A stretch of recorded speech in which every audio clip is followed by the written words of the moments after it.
we echo what the USEC FITA has presented and stated, and of course what our secretary has declared. Essentially, Mr. Chair, we are proposing as well for the amendment of the economic provisions of the Constitution.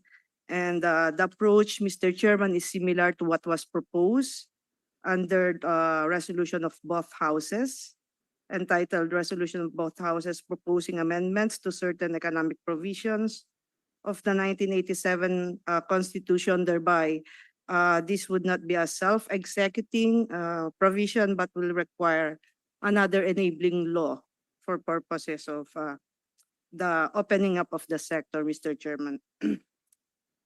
That would be all for now, Mr. Chair, and for the official position of the DTI, we'll just respectfully submit it, Chair. Thank you. Thank you very much, Governor Samaniego. For PEZA, OIC Deputy Director General Jenny June Romero. Good afternoon. Thank you for waiting. Good afternoon, Mr. Chair, and to all the honorable members of this committee. And we thank you for inviting PEZA to this committee hearing.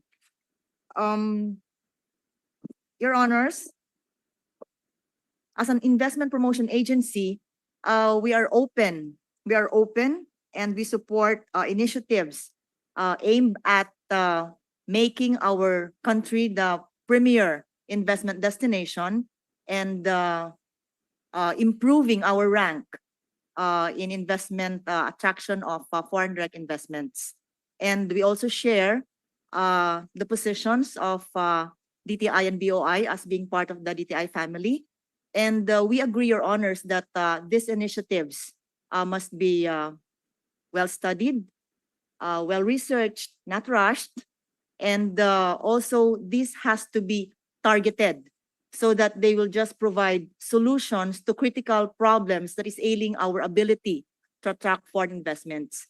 We at PEZA, Your Honors, we are allowed to register corporations which are 100% owned by foreigners for as long as the activity that they will be engaging in are registered in the SIPP. And of course, it will be subject to the laws on nationalized activities under the Constitution and similar laws, Your Honors. We'll be submitting our comments in the next few days. Thank you very much, DDG Romero. We'd like to acknowledge the presence of Senator Bato de la Rosa, the Senate Chair of Committee on Public Order. Good afternoon, sir. So now we have DICT, ASEC Paraiso. Good afternoon, Mr. Chair. First and foremost, in behalf of our Secretary Ivan Uy, we would like to thank this honorable committee for inviting the ICT. We are honored to be here. We support the call of the President to revisit the possible amendments to the economic provisions of the government. To illustrate, sir, we note that there are several innovations that have been legislated already, particularly the Public Service Act, which now considers ICT as not part of a public utility, thus opening it up to 100% foreign investments. The passage of EO number 32, which streamlines the telecom industry towers, which addresses one of the points raised by Mr. Francisco earlier, that there is a problem or a low-lying fruit that we can address is the problem of bureaucratic efficiency. Now, but with these passages of these particular legislation, it also poses several challenges. For example, in the PSA, it does not solve the problem of the very restrictive need for congressional franchises when it comes to the telecoms industry. There's a pending bill before the Senate with regards to the Open Access Act. I know this is a very, very contentious requirement, and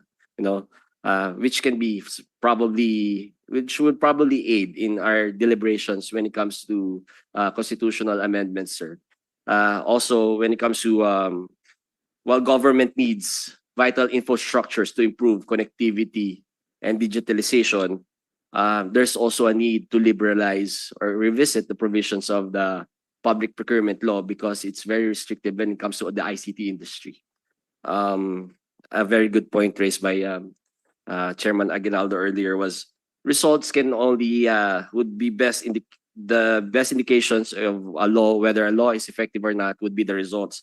But since the PSA and EO number 32 are very, very new laws, it is, it is very inefficient, or it's not right to judge the law's efficiency at this point in time. But I guess it's an improvement since based on the latest reports of the BOI, the ICT industry is probably top 2 in the FDIs that have come into the country.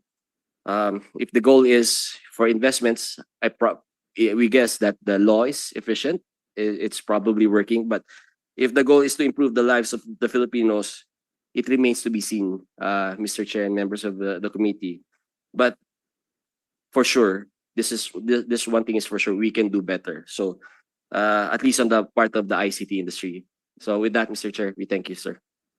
I want to clarify, you're saying changing the constitution, the positive effects remain to be seen for the Filipino people. No, sir. With regards to Just want to the clarify that remark. Yeah. yes, sir. The passage of the legislations, particularly the PSA, because it's a fairly new law, sir. Again, Tensi muna tayo. It's not definite if it will result in benefits. Is your point? yes, Mr. Okay, Chair. Thank got you, it, Mr. got Chair. it. Thank you, Asek Paraiso. Can we hear from Attorney Gerardo Del Rosario from the SEC or Securities Exchange Commission? Attorney. A pleasant good afternoon, Mr. Chair and the member of the committee. First of all, I would like to say thank you for inviting the SEC to join this conference, in this meeting.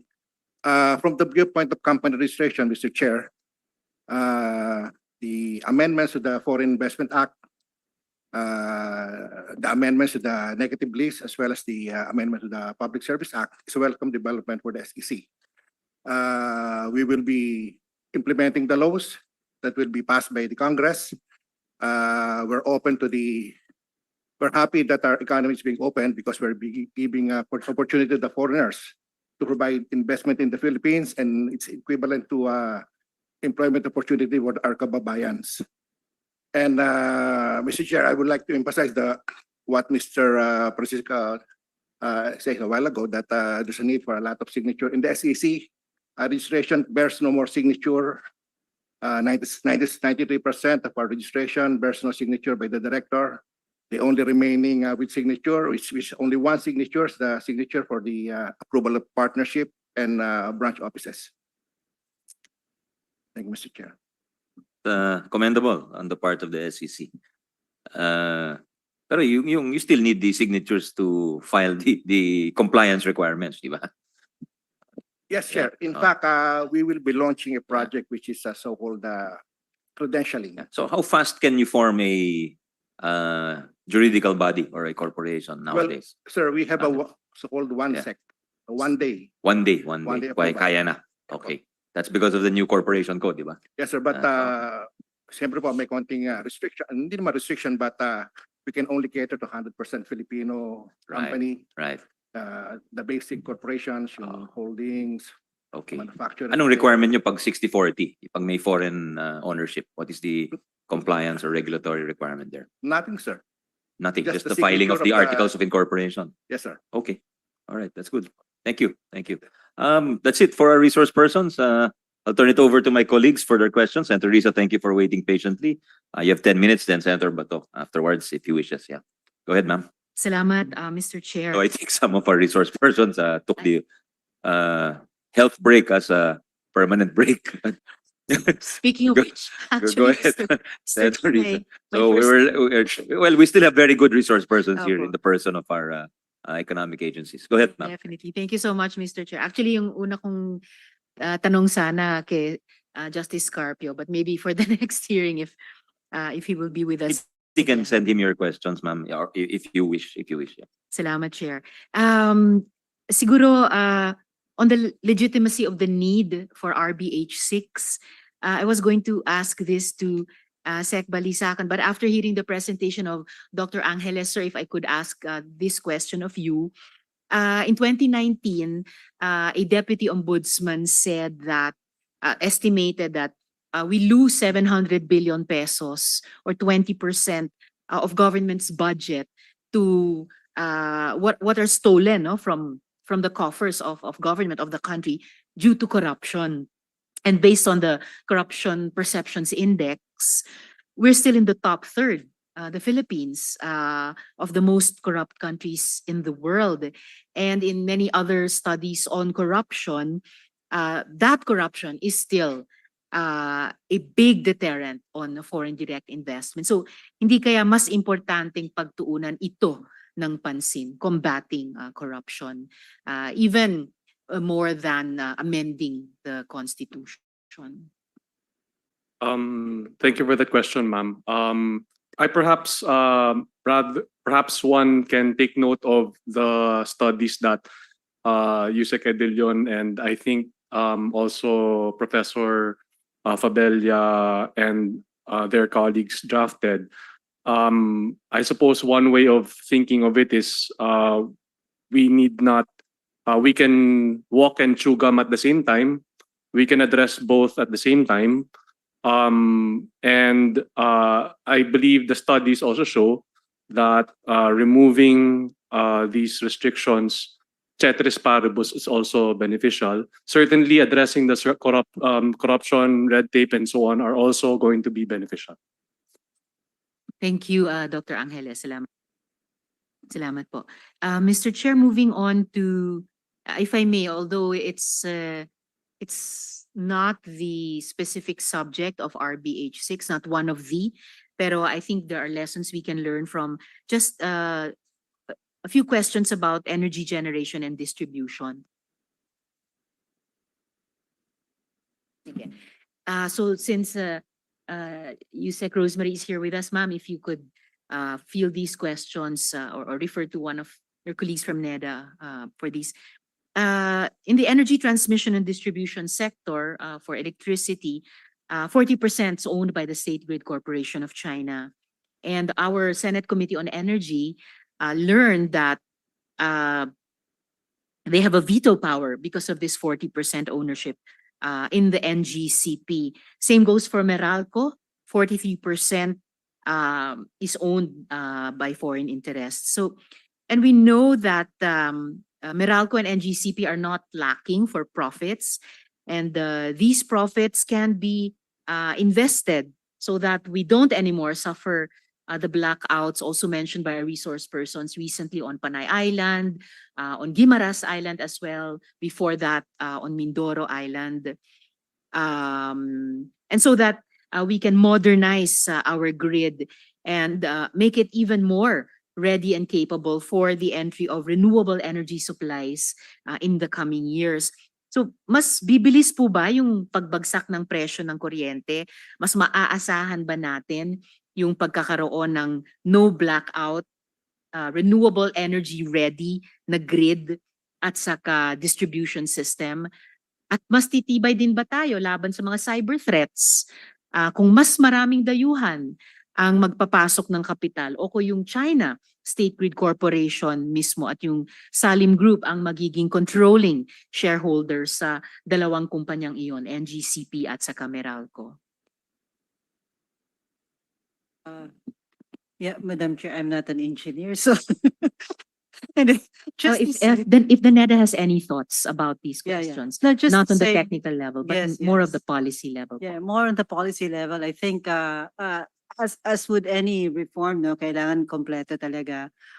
So with respect to the reform in the power sector, what we have been pushing for as well is improve the capacity of the ERC, the Energy Regulatory Commission, kasi sila yung dapat na nagsa-safeguard ng ating interest. At the same time, kung sa ICT, so it's your NTC. And this is also why we also mentioned that as we're going digital, we really need to beef up our capacity to do cybersecurity. And a big part of that is really our human resource. So kailangan nating mag-produce ng more than halos 200,000 dapat na license na cybersecurity, of which we only have less than 200, I believe.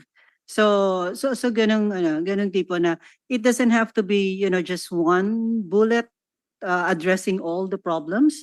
Dapat marami tayong kasi iba-iba yung problema. So just to say that yun nga, we really need to beef up the capacity of the regulators themselves. As to the other points, Madam Chair, I will just relay it to my colleagues. Thank you. Thank you, Yusek Rosemary. Before I continue with my questions for NEDA, dahil nabanggit na rin po yung cybersecurity, if Mr. Chair could ask the representative from the DICT, I think ASIC Paraiso. Yes, sir. Ngayon pa lang po, so many vulnerabilities are emerging as to our cybersecurity. Witness the recent cyber attacks. Hindi po ba nangangamba yung department na yung pagbukas sa dayuhan ng public utilities, pati posibleng critical infrastructure, and I have other questions about this for other resource persons, hindi kaya nakakapangamba na magdadala ng dagdag na panganib sa national security natin? Thank you, Mr. Chair. Mr. Chair, there's always that possibility. There's always that fear. But with the passage and approval of the President of the National Cybersecurity Plan, comes with it are the improvement and the plan to beef up, as our colleagues were saying, the cybersecurity capacity and posturing of our nation. At the heart of it is, as mentioned, is the upskilling and training of various cybersecurity and IT professionals in government. Hopefully, we can also address the need to meet the disparity of wages in government employees working as cybersecurity professionals and IT professionals. But to answer the question, there's always that possibility. But again, the DICT in particular is not lacking in foresight when it comes to addressing, knowing the problem and trying to address it. Thank you, Mr. Chair. And in filling up the plantilla that Yusek Rosemary mentioned, 200,000 personnel for our cybersecurity. Wouldn't it be the better part of wisdom na the ownership remains in Filipino hands? We would like to we can only address the problem of the lack of cybersecurity professionals, Your Honors, Mr. Chair.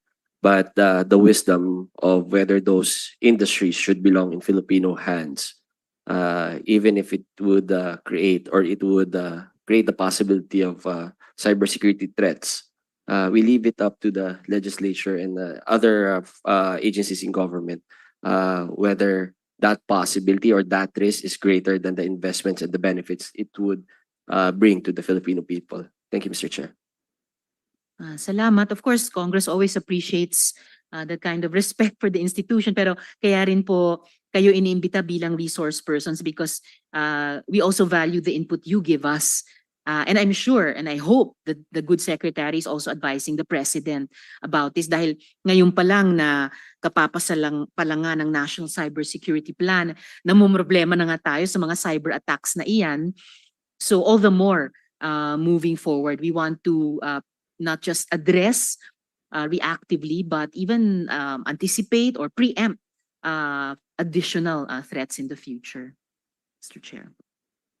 Thank you, Mr. Chair. Rest assured, Mr. Chair, you have a very progressive, very forward-looking head of the DICT advising the president on matters of cybersecurity, the problem it poses, and the solutions that we can adopt to address those problems. Thank you, Mr. Chair.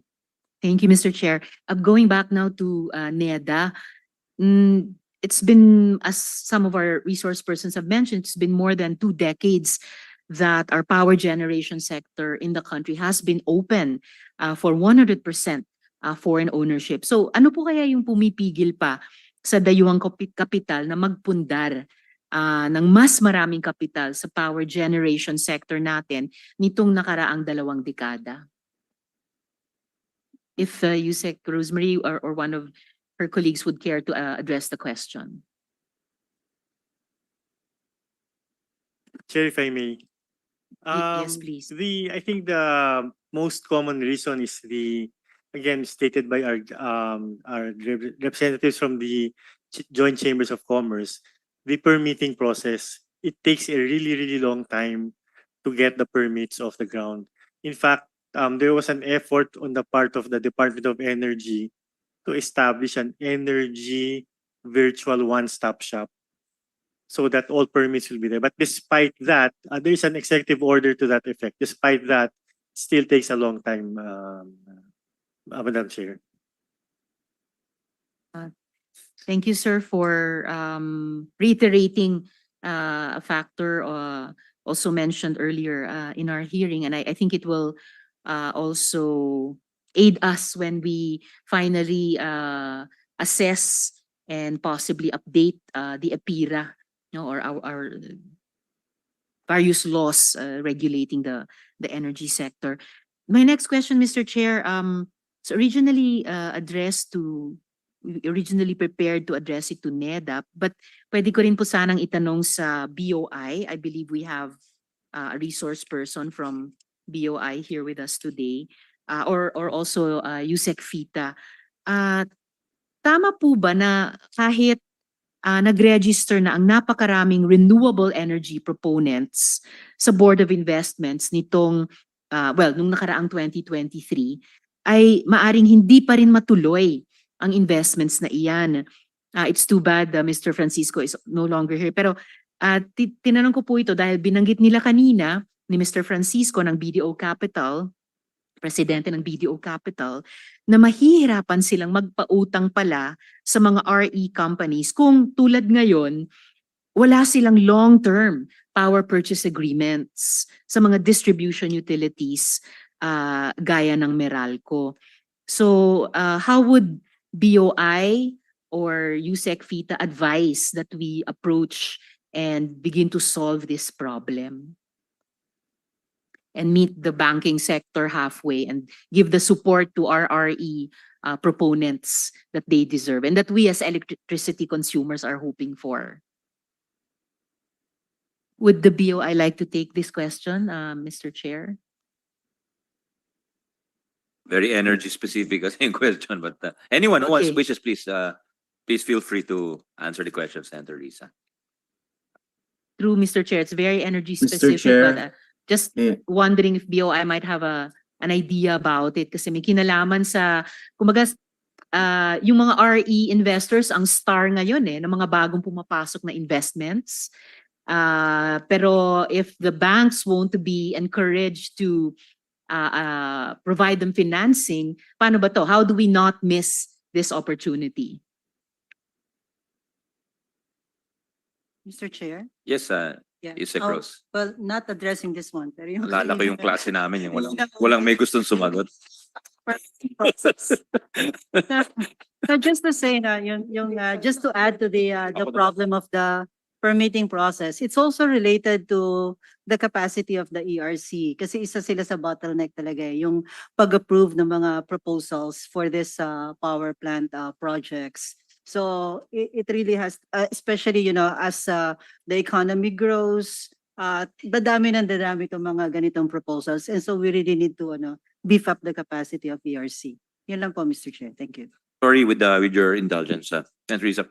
Pero wala ba sa Philippine Development Plan yung streamlining of procedures and processes? Is that there in the Yes. I think it's to do with the number of mga, I don't know, skilled personnel. I may be and also sa PISAC sana, sa private sector advisory council, kasi I know they meet directly with the president, and then a lot of their recommendations have been already implemented or in the process of implementation, like NAIA, etc. So yung mga yun, very urgent yung mga very, kumbaga, makakatulong talaga sa pag-akit ng mga investor, di ba? So why don't we put it there sana, aside from the development plan, pati sa PISAC agenda. That's my suggestion. No? Thank you, Senator Risa. Salamat, Mr. Chair. I'm wondering if BOI Governor Ramos Samaniego would like to just share some thoughts about my question. Sayang kasi ma'am, di ba? Dami nang pumapasok na RE investors, RE companies. Sila nga yung majority ng mga bagong investments natin recently. Sa inyo po, sa Board of Investments.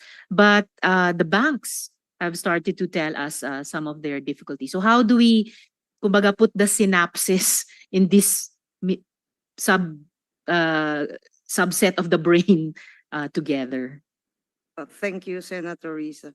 Essentially, it's a bilateral long-term supply contract, so it's more of a grid issue, Senator Risa. But what the BOI is doing is, if they're registered with the BOI, what we do is we suspend their commercial operation.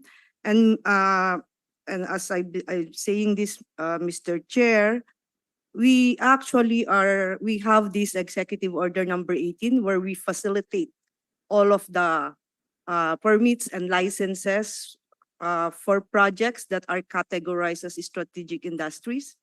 And it's true, last year, Mr. Chairman, we have like 937 billion worth of investment from RE.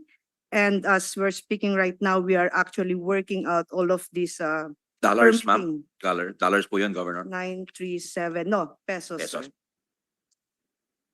But that was just like from June to February. So it's really, we really have, when we opened the RE, through the IRR actually, that was the time that there was this onslaught of in all of these RE projects. And within that period, we have that much investments in RE, which include as well FDIs. But on this, ma'am, what we are doing is, through the EO 18, we're looking at each and every permit, and we're looking at all of these areas of concern para i-address. Normally, ma'am, but this long-term power supply agreement is bilateral in nature.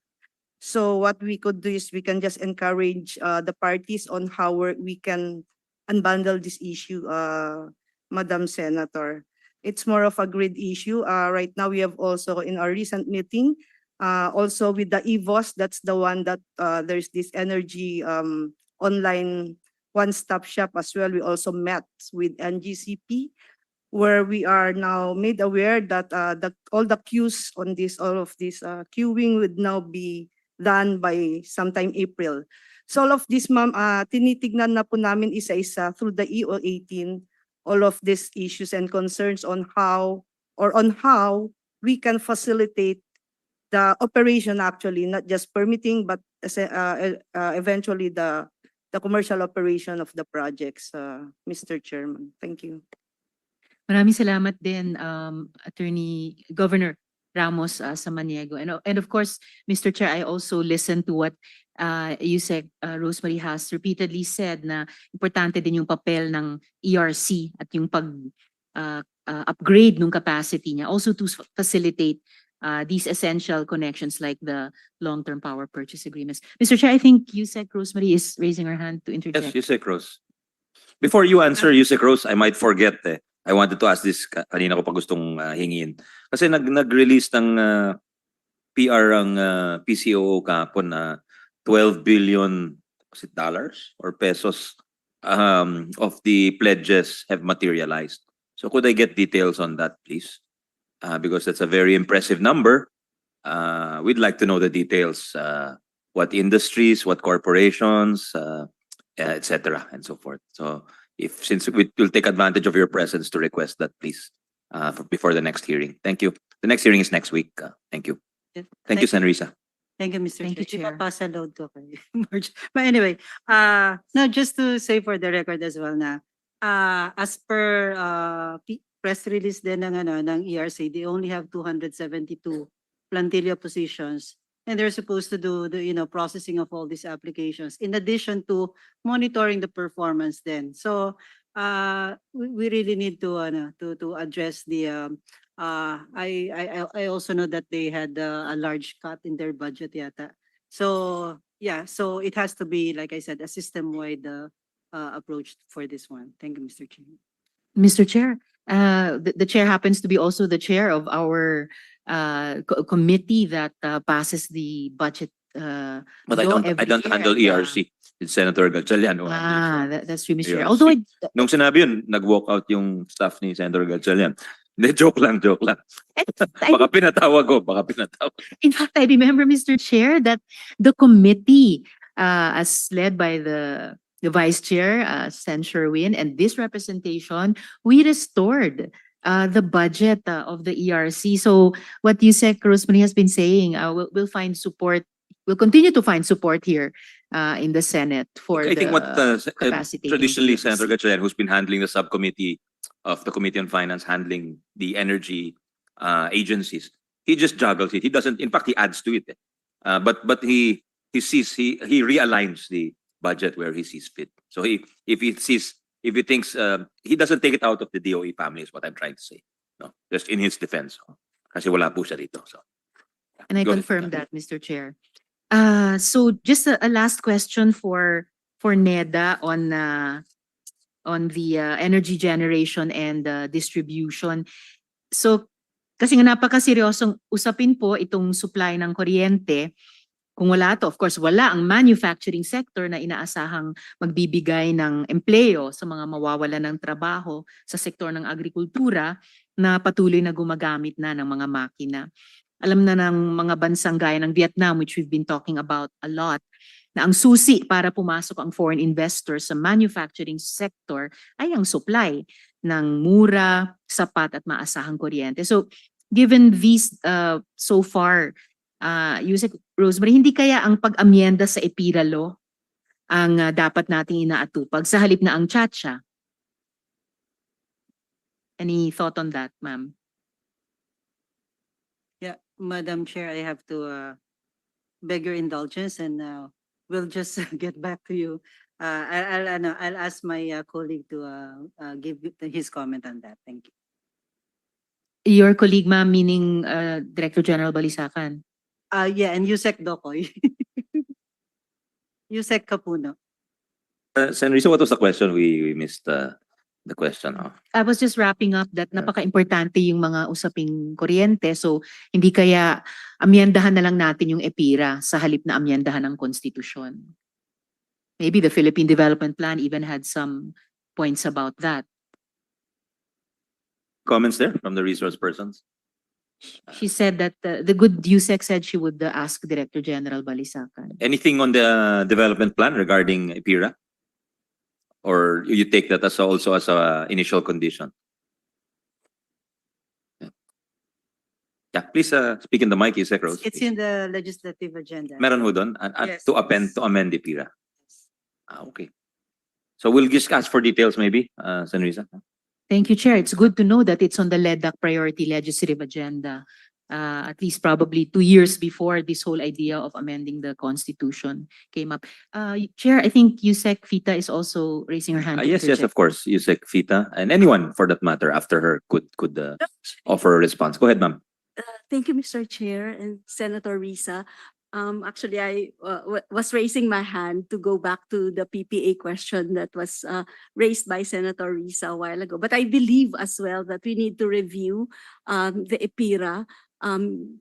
There's so many things, so many developments that have transpired since the time it was passed. And hence, there have been certain issues that would merit amendments to the EPIRA. But Senator Risa, Mr. Chair, on the PPAs, of course, these are crucial for us to secure the financial viability of energy projects as they guarantee a market for the electricity generated and providing a steady revenue stream for investors. However, there have been a lot of challenges, as earlier pointed out, and there's certain measures that we need to focus our efforts on, particularly in terms of strengthening our policy and regulatory frameworks. We need more clear regulatory guidelines, and incentives for RE would also be, we need to continue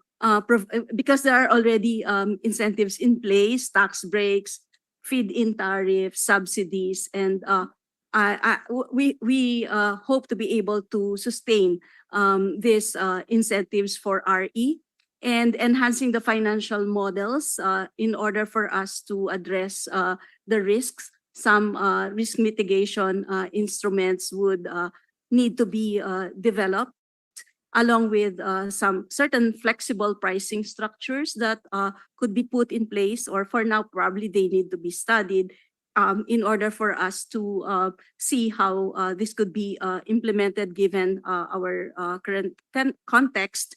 And promoting more public-private partnerships, fostering collaboration between the public and private sectors to share risks and benefits, capacity building, enhancing the capacity of our LGUs and utilities to negotiate and manage PPAs, ensuring they are structured to attract investors while serving public interests, and improving market access and infrastructure by way of developing or establishing grid infrastructure investments that would ensure that the generated power can be effectively distributed and sold, and hence enhancing the attractiveness of PPAs, and then also open access policies and encouraging innovation and technology adoption. For instance, the support for emerging technologies and digital platforms for PPA transactions. And we have some startups, by the way, who are already creating these digital platforms for electricity, Madam Chair. Thank you so much, Yusek Fita. Very much appreciated the several concrete input that will guide not only that will guide us not only in this hearing but also dun sa gagawin naming hopefully proseso ng pagbabalik tingin sa EPIRA moving forward. So right now, Mr. Chair, klaro there are maybe a million things we can do.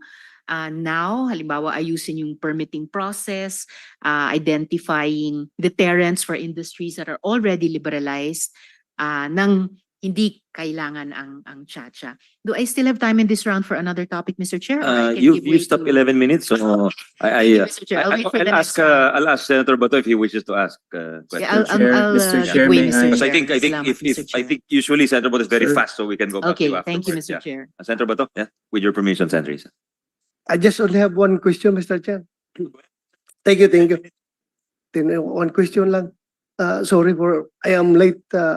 Hindi ko narinig lahat ng mga session ng mga ahensya nandito. I just would like to get the recapitulation of their positions. Can I request, Mr. Chair, or we still have 1, 2, 3, 4, 5, 6, 7, 8, 9, 10 resource persons around. Can I see a raising of hands? Who among you, based on your agency's position, who among you are in favor of amending the restrictive provisions of our economic provisions of our Constitution? Can I see a raising of hands? 1, 2, 3, 4, 5, 6. No one on the So, private side, just the six. government side. Government side, 6. Are you asking also just to clarify, Sen Bato, kasama ba yung, are they also, Ito 10. they're Yung- also part of the Ah. survey? Yeah, you're part of the survey, so you have the option to abstain if you wish. Yeah. Gusto ko lang malaman. Okay, Mag- yes, mag-recap ako. can we ask for the raising of hands Can again, I sir? see a raising of hands? Yeah, please. 1, 2, Mr. Chairman. 4, 5, 6, 7, 8. So 8. Mr. Chairman, I abstain. I think for a foreigner, this would be a very difficult thing to do. Thank you. I understand. You've made your position clear, Mr. Payne. Thank you. Thank you. So 8, 2. Yun lang, Mr. Chair. Maraming salamat. Thank you. Ang galing nung tanong mo, Senator Bato. Mr. Kuha ko lang Chair, kagad. Dahil late ako dumating. Kaya gusto ko lang Apat na malaman. oras kami nakaraupo dito eh. Ikaw in a few minutes na tanong mo kagad. That's the purpose of our hearing, di ba? Kaya, Thank you. Salamat. Thank you, sir. Thank you, Mr. sir. Chair, Oh. Mr. Ang galing, Chair, ang galing. Back to Senator Reese. Mr. Chair. Sorry. Senator Reese, I've been informed by my staff, si Dr. Doy Santos has been raising his hand for quite some time. With your permission, we'll just ask him if he wants to contribute. Might be on the subject matter at hand. Go ahead, Dr. Santos. Thank you, Mr. Chair, senators. In response, We can't hear you, sir. Could you speak a little louder? Sorry. How's that, Mr. Chair? Can you hear I me understand now? you've been raising your hand. You wanted to contribute to this Yes, I discussion. have. Yes, sir. Yep, go Yes, ahead, sir. Go ahead. Can you hear me? Can you hear me? Much better now. Much better. Okay. So in response to the Honorable Madam Senator's question, I would like to share the emerging practices now from my state, where I'm based now in South Australia, where the power prices used to be the most expensive in the nation. It has now gone to the cheapest. And a lot of that has gotten to do with the fact that we made a transition into renewables earlier. And at one point, there was even a major blackout because the grid connection to Victoria was cut during during a storm. And then Elon Musk came in, and there was an agreement to build batteries. So 100 megawatts. That's what he did in 90 days. And so one of the things that came out of that was that battery storage is not only power generation, but it helped to stabilize the grid by providing ancillary services. And in fact, helped lower the cost, because when you have variable generation and it varies during the day, the task of the grid is to maintain parity between supply and demand. So the battery storage was thought to help in prevent blackouts by supplying energy. The utility derived from that 100 million investment was that it helped to stabilize the grid, because you're talking here about microseconds rather than minutes to balance the influx, and it has resulted in that lower power. And then the other thing is that microgrids. So earlier it was highlighted that a lot of the investments are off the grid. So in fact, as I mentioned earlier in my statement, that most of these projects are remote from the grid, but are actually closer to the consumer. So it can provide to households in the locality. But then if you're going to set up a microgrid, then you're no longer engaged in power generation. You are now engaged in power distribution. So these are the emerging, and then there are these platforms, as was mentioned earlier by the USEC. And then lastly, there's the ASEAN grid, where actually Australia, in my home state, they're producing solar commercials at a commercial scale to feed into Singapore through undersea cables via Indonesia. And so there is a plan by the ASEAN group of countries to connect ASEAN. So in fact, if you're talking about foreign power, that means that the power, when there's a deficit in the Philippines and there's cheaper power elsewhere, it could help meet our demand. But then you're talking that the power generators are completely foreign, right? But then, of course, there needs to be a connection. There needs to be a grid connection. And all this renewable, we are aiming for 50% renewable by 2035. If we have to wait for all those permitting and things like that, the 200 signatures or so that are needed, are we going to meet that target? Are we going to do it in a stable manner? Because flexibility is needed, but also stability. And so I submit, Mr. Chair, that the technical know-how, the capabilities, the innovation, for that to be diffused, it's all happening in the major centers of powerhouses of the world. For that to diffuse to the Philippines, we need to be more open. And so if we were to just simply amend the PSA Act and include grid distribution and transfer, how thin are we going to slice that provision? Because sooner or later, EVs will come into the picture. So then are you going to include public utility vehicles? How thin are you going to keep slicing that ham until there's no longer any ham left? So it might be better, Mr. Chair, that we consider the proposal at hand that you have laid before the table through the RBH6. Thank you, Your Honors. Thank you. Thank you. That's very useful information. And in a way, it makes us sad because Australia is going to connect to Singapore, but tayo, yung connection lang sa grid, di natin magawa-gawa. Connection of Visayas and Mindanao to the grid, di natin magawa-gawa for so many years already. That's really sad, actually. I wish the government could really push on that connection, because that's leaving a lot of power, what's the word, stranded or not available to those who need it. Yeah. Senator Risa? Yeah.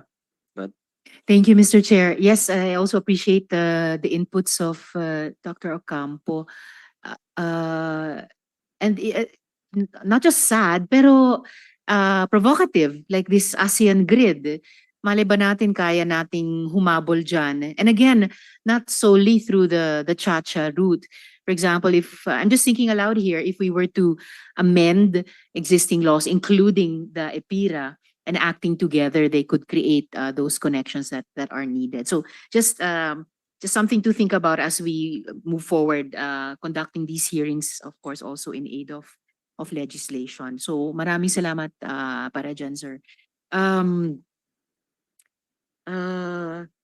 Sige, on the Public Service Act naman, if Yusek Rosemary will bear with me, I'd like to pose these questions to NEDA as well. So under the Public Service Act, NEDA can recommend the classification of a public service as a critical infrastructure. So ano-ano po yung mga public services na ngayon kino-consider na critical infrastructures?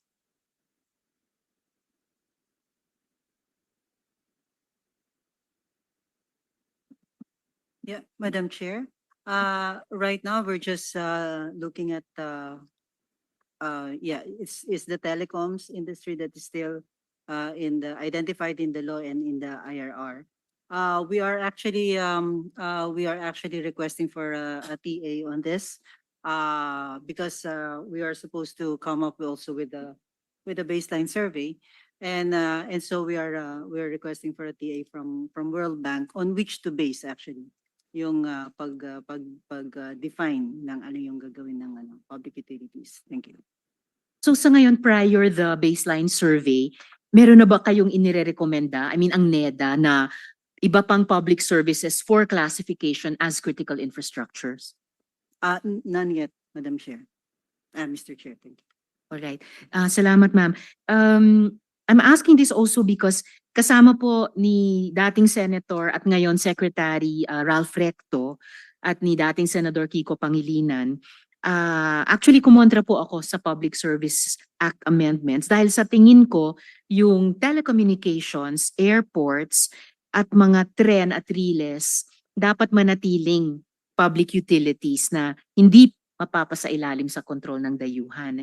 Pero sa huli, so ipinasa ang RA 11659 para palawakin ang public services na pwedeng pasukin ng dayuhan. Pero pagkatapos ng maraming debate, nilinaw ng batas yung kakaibang pagtrato sa critical infrastructure na sa tingin ko po nararapat lang. So dito, bawal magmay-ari ang anumang entity na kontrolado o kumikilos para sa dayuhang gobyerno o foreign state-owned enterprise. And I remember that our good chair himself, Sen Sonny, even interpellated the sponsor on this specific point. And if I remember correctly, and please correct me if I'm wrong, his concern then was on the law effectively allowing China to own and take control of Dito Telecom. But according to our good chair of that bill, now law, may additional safeguards sa telecoms industry dahil tinuturing nga itong critical infrastructure. So that. Ngayon, ang legislatura, so parehong sa Senado at saka sa House of Representatives, kinilala yung pangangailangang protektahan ang critical infrastructure.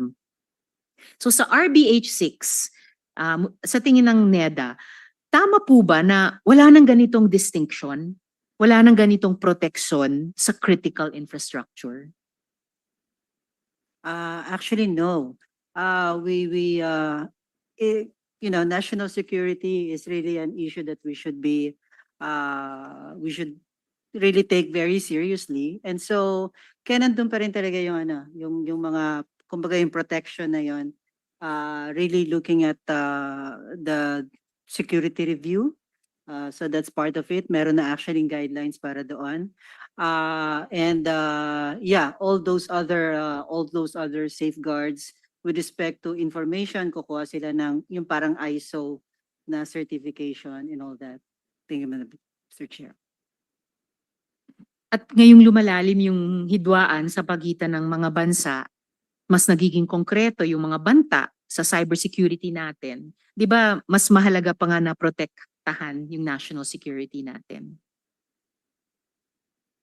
Yes, of course. But like I said, actually yung issue of cybersecurity, nandyan talaga siya, no? Regardless of course, like you said, with the geopolitical tension, mas siguro mas prominent siya. But just the same, we really need to beef up our capacity to guard against cyber attacks.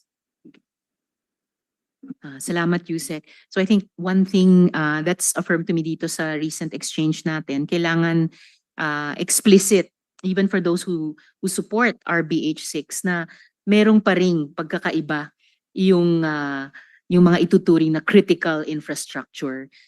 Hindi sila kapareho lang ng iba na pwede lang buksan sa 100% foreign ownership dahil nga critical infrastructure sila. So isang halimbawa lang before I leave this topic. Napabalita na mayroon ng 3 prospective winning bidders yung 170.6 billion peso na iya privatization. Sa pagkakaalam ko, all of the 3 bidders have foreign partners based on existing cap on foreign equity ownership. Pero sa amended Public Service Act natin ay iniwan sa diskresyon ng Pangulo ng Pilipinas kung alin sa natitira pang public services ang itatalaga nito na critical infrastructure. So sa RBH 6 po ba, nakikita nyo ba na may plano na nating itodo bukas sa foreign ownership ang lahat at alisin na ang naiwang diskresyon sa Pangulo sa bagay na ito?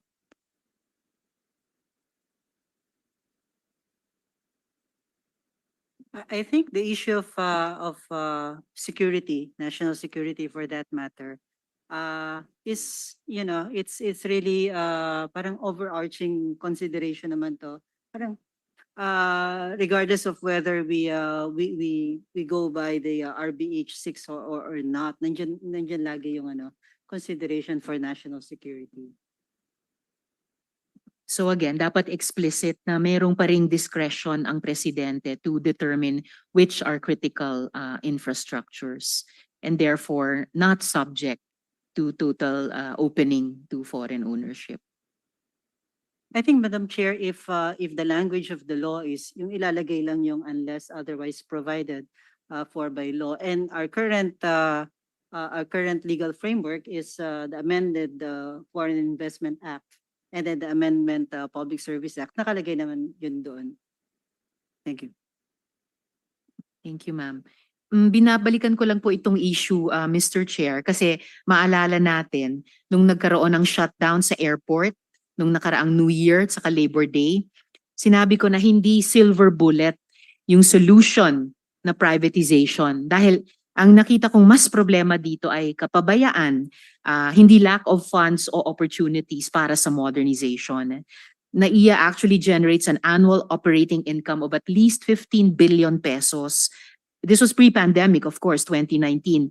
At nakakabawi rin ito ngayon. Unfortunately, very little is left with MIAA for operations, as 50% or more of its net income is remitted to the national treasury, on top of the 20% national government share in the authority's operating income based on actual collections. Kaya hirap ang MIAA sa sariling upgrading at modernization. And according to the Workers' Union, Mr. Chair, the Samahan ng mga Manggagawa sa Paliparan ng Pilipinas or SMPP, 5 to 7% na lang ang budget para sa maintenance every year. Hindi parang kahawig-halos ito ng Transco na kumikita naman ng 20 billion pesos kada taon pero ipinamigay natin sa lokal at dayuhang konsorsyum ng NGCP para patakbuhin at pagkitaan. So sana does NEDA have any thought about that? What we did to Transco in this whole privatization process? Baka si Yusek ba yun eh? No, just to say that in the amended Foreign Investment, Public Service Act, there actually is a provision for yung performance requirement, monitoring by the regulator. So merong mga performance parameters, and parang on this basis, merong yan eh, I believe may sanction na nandun. I just forgot kung ano yung nilagay doon na, ano, na sanction. Pero kasama yun sa safeguard. With respect to Transco, I'm not privy to that info unless Yusek Agabi. Would Yusek Agabin care to comment on this, Mr. Chair? I'm sorry, didn't catch the question, Chair. I was wondering about how Transco was handled. You know, speaking of performance requirements, kung in terms of its financial performance, it was profiting 20 billion pesos every year, but we turned it over to the NGCP consortium, and in terms of performance requirements, I don't know how well the NGCP is acting as a system operator. So I think there are some sectors, or there's some people who believe, based on hindsight, that maybe the national grid should not have been privatized. But then there's also views which says that privatization actually worked because they were able to put in the needed capital to improve the grid itself. So it's mixed, Madam Chair. Fair enough, Mr. Chair. Your Mixed permission, record. Senrisa. Yes, Mr. Di ba Chair. we're still paying the debts from Napocor? Bayad na ba yun? Yung from the time of we are- Napocor, when the whole power sector was in public hands. If you We look at incurred massive debts, di ba? yes, sir. If And you look, when have we paid those debts already? we are still paying for Oh, some. we're still paying those debts, correct? If you look at your bill, you will see the universal charges. UCSD is universal charge stranded debt, and SCC stranded contract costs. Those are the amounts we're still paying for, Mr. Chair. A reminder kasi we often hear, not from Senator Risa, but from other sectors, na dapat gobyerno nag-handle niyan eh. Eh dati nga gobyerno nag-handle, tingnan nyo nangyari, di ba? Go ahead, Sen. Thank you, Mr. Chair. And fair enough, Yusek, it is a mixed record of privatization, pero I'm glad na may openness of mind tayo na sometimes privatization is not the best mode, sector by sector or industry by industry sa ating ekonomiya. Kaya exciting din tignan kung paano mangyayari yung review at saka amendment or updating ng EPIRA. Yung huling tanong ko, Mr. Chair, tamang-tama, Yusek Agabin is on board. It's for the DOF. Ito naman, itatanong ko sana kay Sec Ralph, pero just in case you've had a conversation on this subject with him, mula nung deliberations sa Public Service Act, yung concerns nyo ba, concerns ni Sec Ralph ha, on the protection of critical infrastructure, nagbago ba ito? Kasi maalala ko rin, my colleagues will correct me if I'm wrong, nung deliberation sa PSA bill, may sinasabi si Sec Ralph noon, Sen noon, masyadong loose yung definition ng public utilities to the point na kontra sa at least sense at spirit ng deliberations ng CONCOM of 1986. Naalala ko, napansin ni Sec Ralph noon, Sen Ralph, na yung sa bill, yung seaport, critical infra, pero airport, hindi. So would the good USEC have knowledge kung mula no nagbago yung concerns ni Sec Ralph dun sa usaping yan? Interestingly, Mr. Chair, Madam Senator, when we were discussing it, Sec Ralph did mention that he voted against it. Those were his same concerns, and he actually said that, you know, I'm actually open to it when it comes to toll roads. So, and he didn't say that his view has changed. He did mention his perspective when you were crafting the amendment to the PSA, Madam Chair. Maraming salamat. It's, I think, for us legislators, as interesting to look at or be reminded of the deliberations on bills as it is for us all now to be reminded of the deliberations on the Constitution. So maraming salamat, Yusek Agabin. Maraming salamat, Mr. Chair. Those are my questions for Thank you very today. much, Senator Risa. Senator Bato, anything else before we... thank you. Any last word from the resource persons? I'm sure we're all somewhat exhausted but from a very stimulating discussion, and allow me to thank our resource persons, especially those who stayed, and our colleagues especially, and Risa Sen Bato, and those who came earlier. Any last words before we suspend the hearing? Of course, we'll continue. The subcommittee will continue to have hearings next Mr. week. Chair, Mr. Chair. Yes, who is with that? Dr. Santos here. Dr. Santos, yes. Online. Dr. Santos, go ahead. Yes, my last statement actually is in relation also to the question of the Honorable Madam Senator Risa earlier about corruption. If we go back in time to our history, it was actually when we tried to be more preferential to domestic ownership in the 60s that growth slowed and corruption thrived. And in fact, that's what created the first boom bust cycle. And similarly, in the 70s, when we tried state ownership, state intervention, as I pointed out in my statement earlier, it became unsustainable, and then FDI fell. So I know that some have spoken about, well, Dr. Carlos said, where's the empirical data? We don't just need to rely on charts and those statistics, but also our history. And collectively, our memories are very short. Very few really go back to 1902, and our history books don't actually talk about where these economic restrictions arose. Why are we the only country out of the 18 that your honor surveyed, your people surveyed? Why are we the only country with these? And it was, as I pointed out, a strange quirk in our history, in the origins of our country, which eventually you heard of path dependent. Sorry, Professor Fabella, my professor, will scold me for not mentioning this. We ended up following that ever since, and in fact expanding it. So my last statement is, if we want to truly enter a new phase, a new era, a new or bagong Pilipinas, the best way to signal it is to start to unwind the centuries-old pattern of being close to the world and restricting. Thank you, Your Honors. Thank you very much for your time. Appreciate it. Mr. Chair. Thank you, Thank Dr. you very Santos. much, sir. Senator Risa, then back to Mr. Peña. Thank you so much, Dr. Santos. And I apologize, Mr. Chair. I was addressing you earlier, and because I saw the nameplate of Attorney Ocampo across me, I actually called you Dr. Ocampo earlier. I apologize for that. And thank you so much for your inputs. Likes being called doctor. Salamat. Attorney Ocampo. No. Mr. Peña. Thank you, Mr. Chairman. I guess the only thing I would say is the world is changing very, very rapidly. The competition is increasing. And if we want to keep up with it, we're going to have to, whatever we do, whether it's the bureaucracy, whether it's the legislature, whether it's the constitution, we're going to have to move nimbly and quick. Well said. Thank you. Thank you, everyone. From our place, this has been a very useful exercise, and hopefully you've convinced some of our colleagues, but we'll continue nonetheless. Thank you very much, Your Honors, and we appreciate your presence here this morning. We will suspend the hearings.